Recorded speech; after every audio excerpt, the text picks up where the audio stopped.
9 ఏళ్ల చంద్రబాబు పాలన రాష్ట్ర ప్రజలకు నరకాన్ని కళ్ల ముందు ఆవిష్కరించి చూపింది. అన్ని వర్గాల ప్రజలు ప్రభుత్వంపై మండిపడుతున్న సందర్భం అది.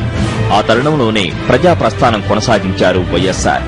ప్రజా ప్రస్థానంలో అడుగడుగునా ప్రజల కష్టాలకు కారణమైన చంద్రబాబు నాయుడు ప్రభుత్వంపై వైఎస్ఆర్ నిప్పులు చెరిగారు. రైతులు, నిరుపేద ప్రజలను పట్టించుకోకపోతే ఎలాగా అంటూ చంద్రబాబును నిలదీశారు. పేదవాళ్లను ప్రత్యేకంగా ఆదుకోవాల్సిన అవసరం ఉంది కదా.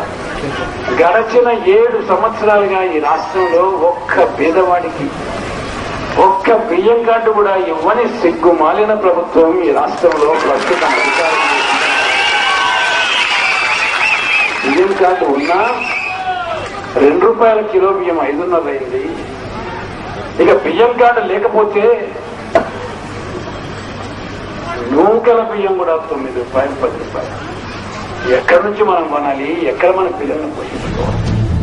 అప్పట్లో చంద్రబాబు నాయుడు కార్పొరేట్ దిగ్గజాలు, ఐటీ పెద్దల క్షేమానికే పెద్దపీట వేశారు.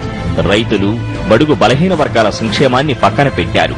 ఇదేం ఘోరమండి అని ఎవరైనా నిలదీస్తే మీది కాలం చెల్లిన సిద్ధాంతం అనేవారు. రైతులను పట్టించుకోరా అంటే వ్యవసాయమే దండగని తేల్చిపారేశారు. పాదయాత్రలో వైఎస్ఆర్ తాము అధికారంలోకి వస్తే రైతులకు ఉచిత విద్యుత్ హామీ ఇచ్చారు. దానికి ప్రతిగా చంద్రబాబు ఏమన్నారో తెలుసా? ఉచిత విద్యుత్ ఇస్తే విద్యుత్ తీగలపై బట్టలు ఆరేసుకోవచ్చునని వెటకారమాడారు చంద్రబాబు. సరిగ్గా వైఎస్ఆర్ బాటలోనే ఆయన తనయ షర్మిల సైతం మరో ప్రజా ప్రస్థానంలో ప్రజా సమస్యలు పట్టని కాంగ్రెస్ ప్రభుత్వంపై నిప్పులు చెరుగుతున్నారు.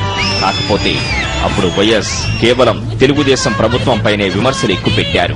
ఇప్పుడు షర్మిలపై అదనపు బాధ్యత ఒకటొచ్చి పడింది. ఇప్పుడు పాలకపక్షం కాంగ్రెస్ తో పాటు దానికి కొమ్ము కాస్తున్న తెలుగుదేశం పార్టీని కూడా తూర్పారబట్టాల్సి వస్తోంది. ఎందుకంటే ప్రజా సమస్యలు ఏమాత్రం పట్టించుకొని కాంగ్రెస్ ప్రభుత్వానికి రక్షణ కవచంలా వ్యవహరిస్తున్న చంద్రబాబు నాయుడు కాంగ్రెస్ ప్రభుత్వాన్ని కాపాడుకొస్తున్నారు. పైకి మాత్రం ఈ కాంగ్రెస్ ప్రభుత్వానికి అధికారంలో ఉండే అర్హత లేదంటున్నారు చంద్రబాబు. అదే ప్రభుత్వానికి వ్యతిరేకంగా అవిశ్వాసం పెడితే ఈ ప్రభుత్వాన్ని మేం కూల్చమంటూ కాంగ్రెస్ ను వెనకేసుకొచ్చారు. అందుకే ప్రజలను నానా ఇబ్బందులు పెడుతున్న కిరణ్ కుమార్ రెడ్డి ప్రభుత్వంతో పాటుగా చంద్రబాబు నాయుడు పైన షర్మిల నిప్పులు చెరుగుతున్నారు. ప్రజల పక్షాన నిలబడకుండా కాంగ్రెస్ పక్షాన నిలబడినందుకు, ఒక ప్రజా వ్యతిరేక కాంగ్రెస్ ప్రభుత్వాన్ని నిలబెట్టినందుకు చంద్రబాబు గారు చరిత్రహీనులుగా మిగిలిపోతారు.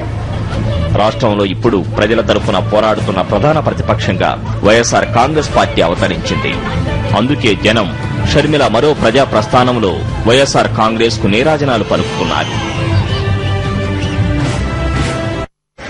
150 రోజులు పూర్తయ్యాయి.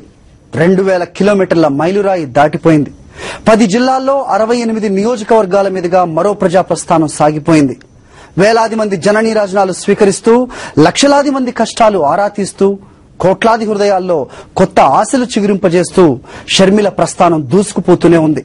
మరెన్నో మైలురాళ్లను దాటిపోయేందుకు ముందడుగు వేస్తూ సాగుతూనే ఉంది.